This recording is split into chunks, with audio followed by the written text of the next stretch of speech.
Olá, meus irmãos, minhas irmãs, que a paz do Senhor esteja com todos, em nome de Jesus. Bom, meus irmãos, neste vídeo de hoje eu gostaria de compartilhar com vocês um comentário de uma irmã chamada Rosana Garcia Barros sobre o capítulo 39 do livro de Isaías. Bom, eu acredito que quase todos que estão me assistindo aí conheçam a história da doença mortal que se acometeu sobre o rei Ezequias, nos tempos de Isaías. Então o rei Ezequias estava com uma doença mortal, recebeu de Deus, através do profeta Isaías, a palavra de que ele iria morrer em consequência daquela doença. Então Isaías orou, se humilhou diante de Deus, pedindo por ele, para que Deus tivesse misericórdia. E Deus ouviu a oração de Ezequias e concedeu a ele mais 15 anos de vida para que ele pudesse colocar a sua casa em ordem. E lá no capítulo 39 de Isaías, está escrito: Naquele tempo enviou Merodach-Baladã, filho de Baladã, rei da Babilônia, cartas e um presente a Ezequias, porque tinha ouvido dizer que havia estado doente e que já tinha convalescido. Ezequias se alegrou com eles e lhes mostrou a casa do seu tesouro, e a prata, e o ouro, e as especiarias, e os melhores ungüentos, e toda a sua casa de armas, e tudo quanto se achava nos seus tesouros. Coisa nenhuma houve, nem em sua casa, nem em todo o seu domínio, que Ezequias não lhes mostrasse. Então o profeta Isaías veio ao rei Ezequias e lhe disse: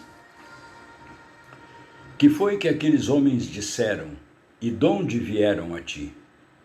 E disse Ezequias: De uma terra remota vieram a mim, da Babilônia. E disse ele: Que foi que viram em tua casa? E disse Ezequias: Viram tudo quanto há em minha casa. Coisa nenhuma há nos meus tesouros que eu deixasse de lhes mostrar. Então disse Isaías a Ezequias: Ouve a palavra do Senhor dos Exércitos. Eis que virão dias em que tudo quanto houver em tua casa, com o que entesouraram teus pais até o dia de hoje, será levado para a Babilônia. Não ficará coisa alguma, disse o Senhor.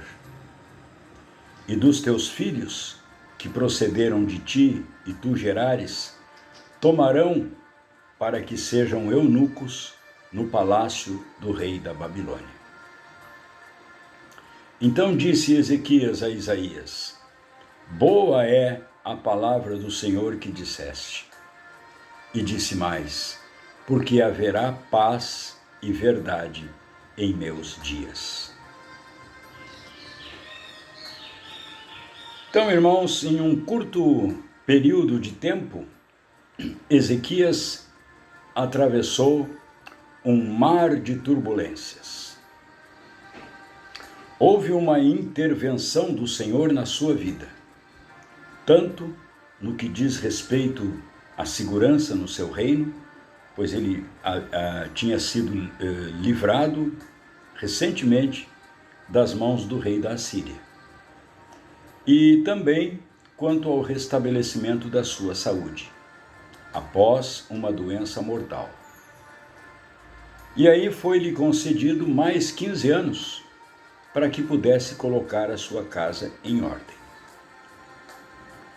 Nesse tempo, Ezequias recebeu cartas e um presente de um suposto aliado de uma terra longínqua.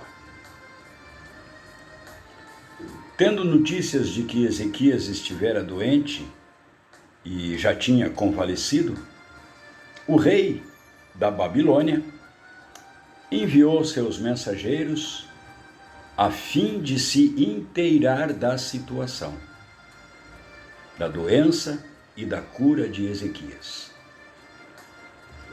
A Bíblia diz que Ezequias se agradou disso e mostrou aos mensageiros do rei da Babilônia a casa do seu tesouro.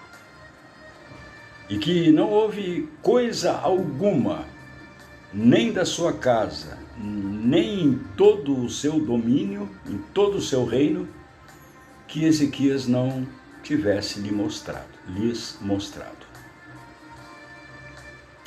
Mas aquela agradável visita estava sinalizando a terrível crise que aconteceria no futuro. A intenção de Merodach-Baladã, o rei da Babilônia, não era a de obter um relatório dos tesouros que havia no reino de Ezequias. Não era essa a sua intenção.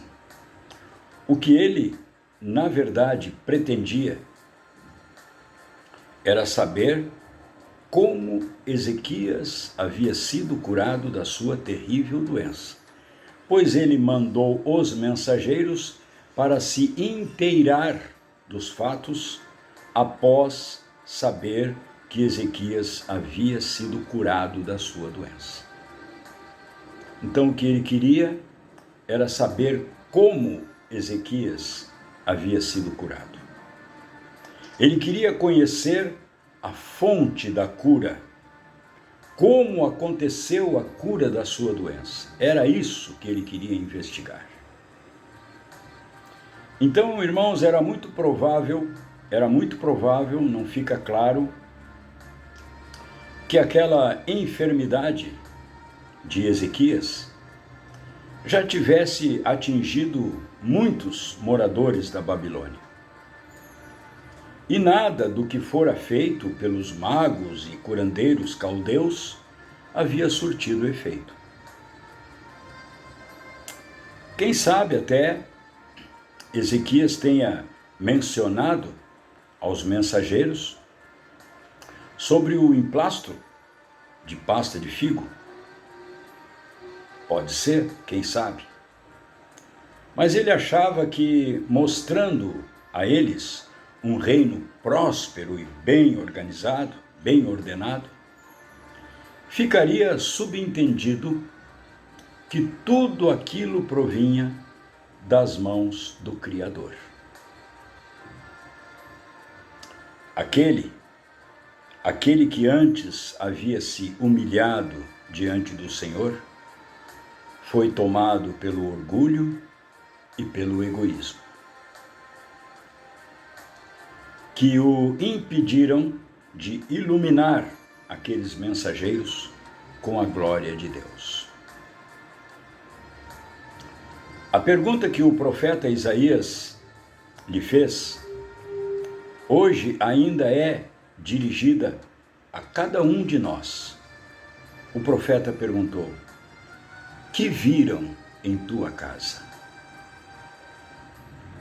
Conforme as profecias do Apocalipse, existe uma Babilônia espiritual, uma condição de decadência espiritual devido à atual situação em que se encontra o nosso mundo. O mundo, meus irmãos, o mundo está enfermo e padece com inúmeros sofrimentos que vêm sendo acumulados ao longo de milênios de pecados. O Senhor concedeu ao seu povo, nos últimos dias, uma mensagem de esperança e salvação, a fim de que muitos possam ouvir o seu apelo. Caiu a grande Babilônia. Retirai-vos dela, povo meu, para não serdes cúmplices em seus pecados e para não participardes dos seus flagelos, conforme está escrito lá em Apocalipse, capítulo 18, versículos 2 e 4. Mas, irmãos, o que o mundo tem visto em nossas casas e em nossas igrejas? Tem visto apenas a prosperidade física e material ou a irrefutável manifestação do poder do Espírito Santo? O que o mundo tem visto na nossa casa e nas nossas igrejas?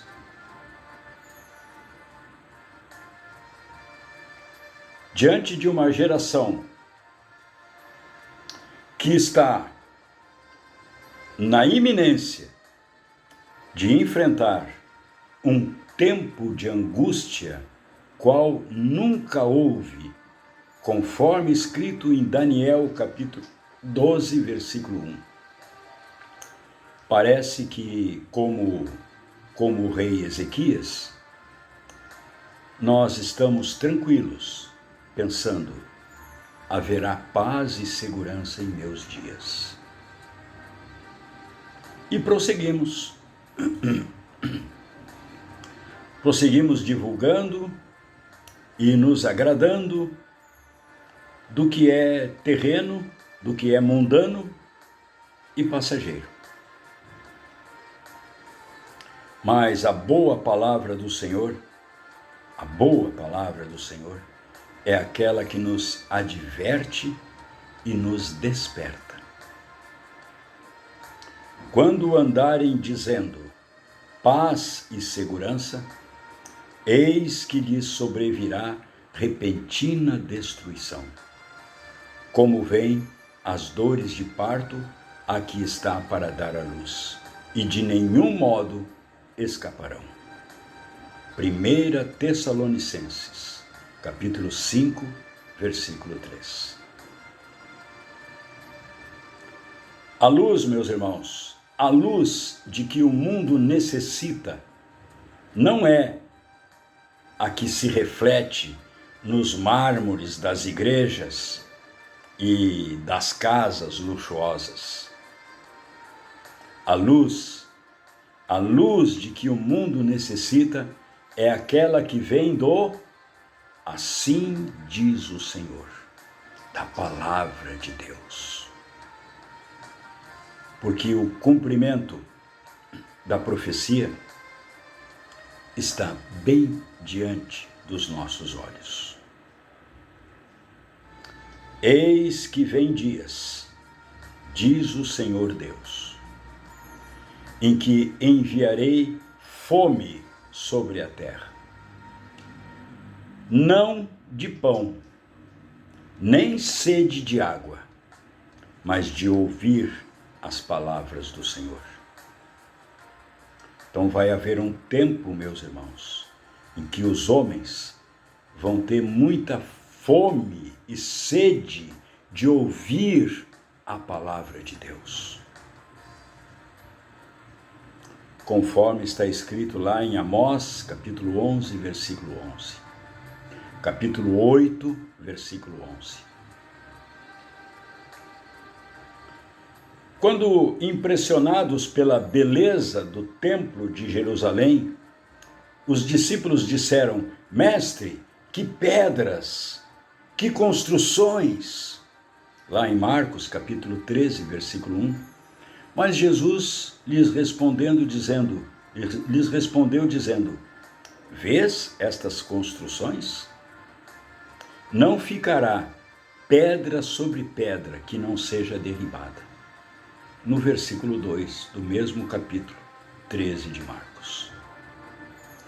E foi esse o diálogo que precedeu, que veio antes do seu sermão profético, muito conhecido. Irmãos, se a prosperidade nesta terra,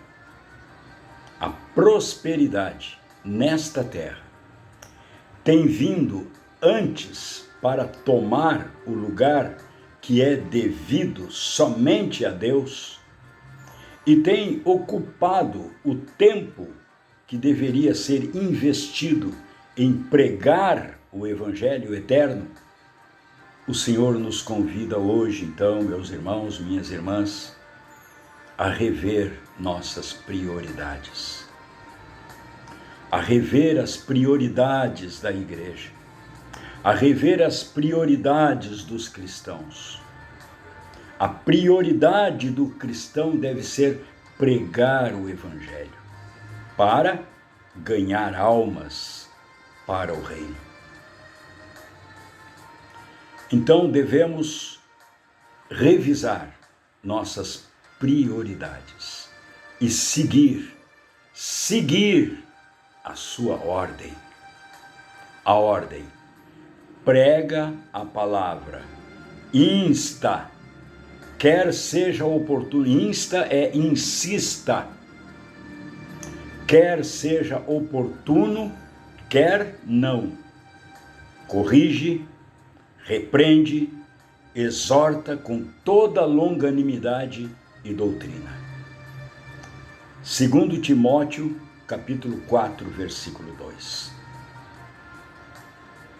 Façamos parte da geração que pregará este Evangelho do Reino por todo o mundo, para testemunho a todas as nações.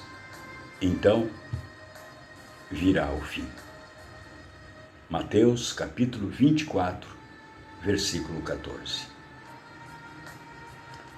Vigiemos e oremos.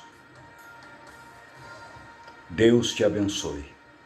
Fique na paz do Senhor. Amém.